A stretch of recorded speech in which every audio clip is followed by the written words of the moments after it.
Ladies and gentlemen, hello and welcome to Critical Political Thinking. I'm your host, Corey Camasso. Today we are going to be discussing the thing on everybody's mind. It's something that no matter what channel you turn on, it's all over. Anytime that you even flip through, let's say, comedy channels that are live, it's all over the news. So what is that I'm talking about? What can it be linked to political thinking? We're going to go with impeachment. Our first podcast here on the channel, Critical Political Thinking, is going to delve into one of the most, I guess you can say, influential topics of this year, a good way to end the year, as well as another way to bring to light to the public just exactly what is going on and kind of explain it to you so that you understand where we stand as a society here in the United States and how we are being viewed from other countries as a whole. All right, so without going any further, first, let's go through and describe what is impeachment. What does it mean? How is it defined? So the definition is the action of calling into question the integrity or validity of something.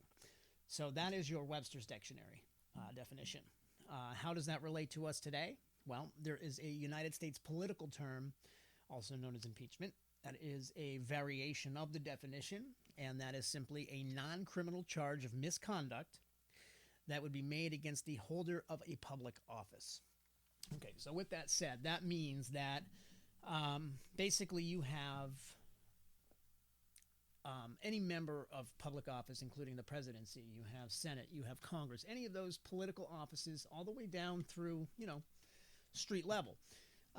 With that said, what that means to us is if you are brought up on any charges, any kind of charges, any misdemeanors, any crimes of treason, anything, that falls under the label of impeachment. And in order to be impeached, there are two final steps in the impeachment. First, you have to be brought up on charges. These charges have to go through the United States House of Representatives, which is where they are currently. And I will get into further depth on where that stands currently with the Trump situation. But what we're going to discuss first is the definition and the background behind the impeachment. So, as I was saying, there are two steps. Your first step is to be brought up on charges. First, you have to be found that there's enough evidence to move forward to trial. So consider it like a preliminary trial. So your House of Representatives is your preliminary trial for the impeachment. And basically that is where you will present your charges, and at that point, the House of Representatives votes on a majority vote to determine whether or not there's enough of those charges to move forward and if the charges have enough validity to move forward. So once that happens, that means that the president is impeached. If they win the vote for impeachment, he is automatically impeached, he or she. What does that mean? That means that the president has been found that there is enough evidence to be brought against him that he could be formally charged in the Supreme Court. Well, not Supreme Court, but in the Congress and in the Senate. So basically where that goes is, and keep in mind, this is a misdemeanor. It is not necessarily a criminal trial. This is more along the lines of office and office removal trial. So what you have is you have the ability for these representatives to move this forward to Senate. Then what happens is it goes to Senate. Once it reaches the House of Senate, then it goes into actual trial state. Witnesses can be presented. However, depending on who the House leader is, that's going to be determining on what witnesses are presented, so on and so forth. It's a very political scheme, and it all has to do with who is leading which house. So, I mean, it's very important to know that when you have a dual-led House and Senate, meaning the Democrats or the Republicans or the Independent Party, whoever it may be, runs both House and Senate. Independent will probably never happen, but Republicans and Democrats, when they rule both House and Senate, basically what that means is they have full control over these impeachment trials. So in this case, where it stands, we're going to get into that, like I said, further, but it's a split decision, and that's really what's causing this conflict within the United States. So let's get back into the basics of impeachment and where we stand with that. So, like I said, there's two steps. So far, in the entire history of the United States presidency, there's only been 3 impeachments. 3 to the point where they have gone to the House of Representatives, two of which were dismissed and no removal from office was ever implemented, and one of which is current. We personally we don't know the solution yet. But where it is we had 3 total impeachments and 1 almost impeachment. Most United States citizens that I've asked have said that there are 3. And the 3 are Richard Nixon, Bill Clinton, and Donald Trump. Well, I'm here to tell you that is way off. First was the 17th president, and that's Andrew Johnson. Andrew Johnson was not removed from office. However, he was brought up on charges because he removed his Secretary of War from office without the consent of Congress, which at the time was a criminal offense. And he was brought up on charges, at which point they determined there was enough to move forward. But at that time, even though the House was split towards the opposing favor, they deemed that being it was the first impeachment, it looked horrible on the country. They just didn't want to go through it, and they felt that it would be more of a division than an actual benefit to the country, and they felt that they needed to keep the separation and the balance of powers in place. So they let that one go. Then you have Bill Clinton. Bill Clinton is my personal favorite. He was not removed from office. He was brought up on charges of, I believe it was perjury and obstruction of justice, if I'm not mistaken, all related to when he lied in office with the affair he had with Monica Lewinsky. That is a whole nother video. One day we'll get into that, but whole different story. But basically, you have Bill Clinton, and Bill Clinton was he was a very popular president, and I think that really aided him in being not removed from office, just basically impeached. So that's the 2, and now we have our current president, which is Donald Trump, the 45th president of the United States. One of my personal favorites, I'm not going to lie. I'm not going to beat around the bush. I'll get that right out in the first video. I am a big fan. I am a fan of success, and I am a fan of getting the job done. And so far, I can't argue with what Donald Trump has done. He may have a quirky way of doing it. He's not used to politics, and we've got to give him that little bit of a play. And I think that's where all this comes into. And I understand the whole, Republican is feared, and we'll get into that. But basically, that's where we stand. We have 3 presidents total that have been impeached. And like I said, only one of which is still current and has potential to be removed from office. But we're going to get into part 2 of this video where I'm going to get into that. So, without further ado, let's get into the charges. These are the charges brought up on Donald J. Trump. All right, so now we have the charges. These are the charges brought up on Donald J. Trump, all revolving around Ukraine. So let's get into that. So basically, here is what occurred. We have received transcripts. Transcripts have come to light, and these transcripts, have been translated, if you will, to determine that Donald Trump, or at least I should say witnesses, said that they heard Donald Trump try and hold $400+ million worth of military aid for Ukraine, hold that ransom, put it on hold, and put a hold on a meeting with the Ukraine president at the White House, which is a huge big deal. So, especially for a country like Ukraine, where they're looking to make those relations with the United States. Basically, so what happened is he put a hold on all this, or so they say. They put a hold on all this in exchange for information on a 2020 running mate of Donald Trump, somebody that he's going to be running against, and that would be Joe Biden. Joe Biden and his son Hunter Biden, who both had business relations with an energy company over in Ukraine, to which they believe that there was a great deal of misconduct going on, or at least Trump and his party believes so. So with that said, basically the administration of Trump had requested such information. However, the witness is claiming that it was requested with extortion, and he was trying to extort this $400 million plus military aid, as well as this meeting. And so basically that would obviously be a valid charge if it were true, and that is the main charge that they're bringing him up on, as well as obstruction of justice for when he had put holds and pauses and restrictions on people from talking or speaking about the subject. And he tried, not in a sense to hide information, but to not allow certain things to come forward. So I guess you can call it hiding, but if it's true. And that's where all of this is stemming. And so basically, that was brought to the House of Representatives. And Nancy Pelosi, a huge enemy of Donald Trump, she just basically, she wanted him, her and Schiff want him out. They don't care what it takes. They just know that he has got a great momentum going into the 2020 election. They really don't have a political candidate capable of battling Donald. So what they're trying to do is limit and separate whatever voting power he has, as well as try and motivate and give their side a little bit of momentum going into this election and maybe push their candidate a little bit further than where they are right now. Because where it stands, I mean, honestly, it honestly looks like Donald Trump is going to win by a landslide. Who do they really have as a competition for him? I personally don't see anybody. Elizabeth Warren, come on. Biden.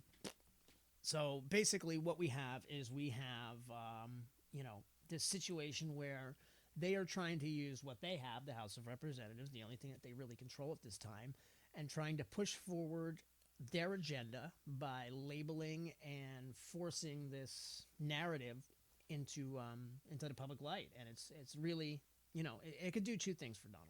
It can either help him or hurt him. That's how just about anything goes. And there's no such thing as negative publicity as far as I'm concerned. I've never heard of negative publicity. Sure, some things may hurt. Some of your actions may hurt, but negative publicity never does.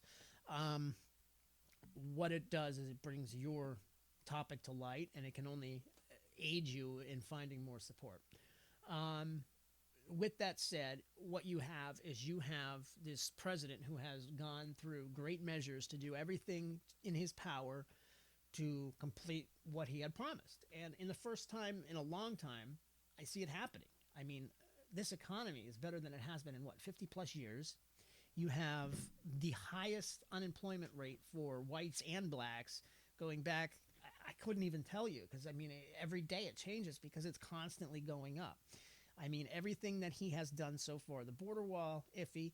I think there are ways that you can address the whole border situation, and that could be another video as well. And we're going to get into all those things with critical political thinking. But at this time, like I said, I'm going to be remaining topic-based, and we are going to stay with the impeachment. So, like I said, where it stands is we have a bunch of whistleblowers willing to testify. You have the House of Representatives that allowed their side to testify, which allowed for this case to move forward. It is a House run by the Democrats. Therefore, the Democrat run, it's awful. They're just running this farce through. And now what's happening is basically they filed and they won. They got the votes they needed, and now Donald Trump has been impeached. Our president has been impeached. A president who has done more than any president in the past, in my personal opinion. I guess we should put that forward. But yet he is being victimized and penalized for succeeding. They really know they have no chance. Just like any other presidency, this time it's such a landslide that they know they have nothing else going for them, that they need to move this forward. So bad that, where it stands now is you've got, I believe, Schumacher over in the Senate, who basically is laughing at this. He said, I'm working with the White House in this. I'm working with the president. I'm working with the office, and I'm working with my party. And he's basically stating that he's going to throw this out. He's going to throw it right out of the Senate. And with that said, that leaves Pelosi and her clan in peril. What do? So they have two options. And so far, what I've noticed in the media, they're saying that Pelosi is stuttering. She doesn't know what to do. She's panicking. I don't think she's panicking. I think what she realizes is the faster they push this through the Senate, the faster it gets buried. The faster, Trump's side prevails, and then he wins everything. The longer she has control, the only control that she and her, her Democrat Party have, the more she has this time to build a better case. She has time to have more charges come forward. She has time, the only time she has. Once she loses this one, That's the momentum. It's gone. Right now, she has to save that momentum. So, everybody's saying she's not smart. She's not doing the right. She knows what she's doing. Don't get me wrong. But she's definitely doing the wrong thing. The wrong thing for the American people and the wrong thing for everyone as a whole. She's destroying the presidency. She's making the entire presidency and the entire Trump administration a farce. She is showing that the country is divided to a whole world that is just waiting for us to crumble. Um, it's just not good, and I don't understand what the Democrats hope to get by this. They're not going to win next year. They're not going to win. I hope they don't win. I know they're not going to win. I'm going to do everything I can to make sure, by voting, and that's all we can do. And it's not that I don't want the Republicans or the Democrats or the Independents. I don't want any. I want what's good for our country. And right now, what's good for our country is to let success continue. There's no other way to put that. Until there's a reason to not let success continue, we need to let that go. You know, it's over and over and over, and it's got to stop. It's basically to the point where we are showing the whole world that we do not have control over ourselves. We do not have the unity that we so desperately claim to want and have. We need this unity. This unity is what makes us great. We need to rebuild. We need to keep things together. And it's sad that someone that is really trying to make this work and trying to make those things happen is the one that is losing in the end. So, in conclusion, what we have is we have one of the best presidents being impeached. He's already been impeached. Donald Trump has forever been impeached in the United States. He is the third president, the 45th president of the United States, and he has been impeached. Is it right? Is it wrong? That's neither here nor there at this point.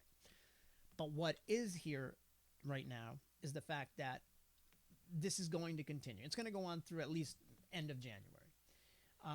It's set to meet in the Senate in January. However, she has not sent over the articles. She will not send over the articles until apparently they build the momentum or find another charge that they know they can win.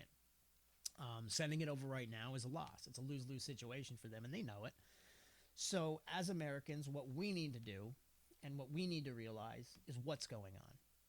We may not be able to change the current situation. We've already had our votes. We've already done our part. But what we can do is realize what's going on and take steps to prevent it from happening again. We need to stop this. I mean, we do need to have a balance of powers. We need a separation, and we need to have the ability to check each other and balance each other. That is important. That is what makes this country great. We'll never get rid of that. But what we do need to do is find people capable of utilizing their power to benefit the country and to work together, rather than constantly trying to bicker and fight and separate and separate. I mean, how is separating uniting? Answer that.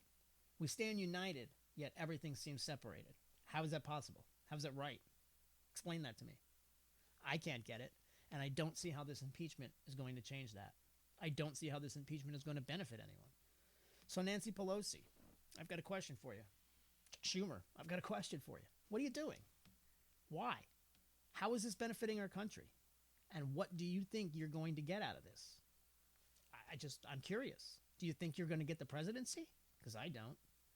Do you think that you've united the country? Do you think you've made your term any better? Because I don't. And to be honest, the American people don't. And the only ones that do are the people that aren't making a change for the better. So, ladies and gentlemen, that was my first podcast on the impeachment of Donald Trump. I think you've got an idea, a little bit of my views. It's not that I believe in a party system. I believe in a success system. I will always stand for the presidential candidate that I think has the best potential to lead. If you agree with me, please let me know. If you disagree with me, I want to know. Please comment below. The disagreements are what I'm looking for. I'm looking for people to talk to. I want to debate. I want to speak with people. I want to see what's going on in this country, and I want to see what I can do to get the word out there to make America great again. I mean, to steal someone else's phrase, I mean, it makes sense. Let's make America great again. It was great to begin with. It still is great, but let's make it even better. Let's change that. Let's make America better. Ladies and gentlemen, I'm Corey Camasso, Critical Political Thinking. Thanks for joining me on my very first podcast here on my Critical Political Thinking channel. One of many more to come. As you can see, my makeshift studio, it'll be changing over the next few months. It'll build with us. Please check my Patreon and my sponsorships below if you'd like to sponsor me or aid me in getting going. Once again, thank you. I hope you enjoyed my views today. My name's Corey Camasso, and on behalf of Critical Political Thinking, thanks for joining.